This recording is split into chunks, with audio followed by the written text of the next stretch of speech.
Rabbi shrah li sadri wa yassir li amri wahlul 'uqdatam min lisani yafqahu qawli. A'udzubillahi minasyaitonir rajim. Bismillahirrahmanirrahim. Ada sebuah pertanyaan, apa yang selain yang dilakukan oleh orang yang diberi kesempatan ibadah haji oleh Allah, dan apa yang harus dia lakukan setelah itu?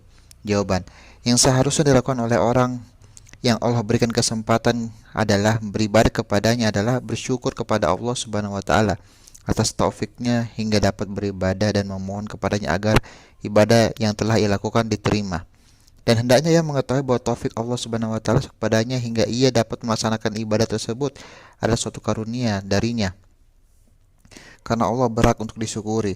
Maka apabila ia bersyukur kepada Allah dan memohon agar ibadah diterima, maka ibadah tersebut layak diterima di sisinya. Sebab apabila seseorang dikaruniai taufik dapat berdoa, maka layak bila doanya diterima, dan demikian pula ibadahnya. Maka hendaknya ia bersungguh-sungguh dalam menghindari perbuatan dosa setelah Allah menghapusnya. Rasulullah bersabda, haji yang mabrur benar itu tidak ada balasannya selain surga. Sabda beliau juga, sholat 5 waktu, sholat Jumat ke Jumat berikutnya, dan puasa Ramadan ke puasa Ramadan berikutnya adalah penghapus dosa yang dilakukan di antara keduanya, selagi dosa-dosa besar dihindari.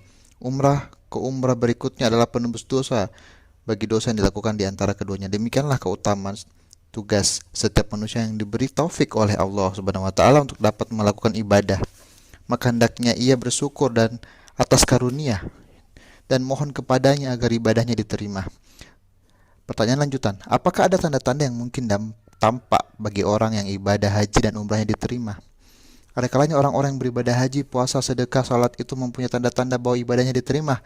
Di antaranya adalah rasa lapang dada, hati bahagia, muka bercahaya. Kan kebajikan-kebajikan itu mempunyai tanda-tanda yang tampak pada pelakunya, bahkan tampak secara lahir dan batin. Ada sebagian ulama salaf yang menyebutkan bahwa di antara tanda kebajikan seseorang itu diterima adalah orang itu mendapat karunia. Kebajikan seseorang itu ia diterima adalah orang itu mendapat karunia, dapat melakukan kebajikan lain sesudahnya, karena karunia Allah kepada hingga ia dapat melakukan kebajikan lain sesudah mendapatkan petunjuk beribadah Allah Subhanahu wa taala.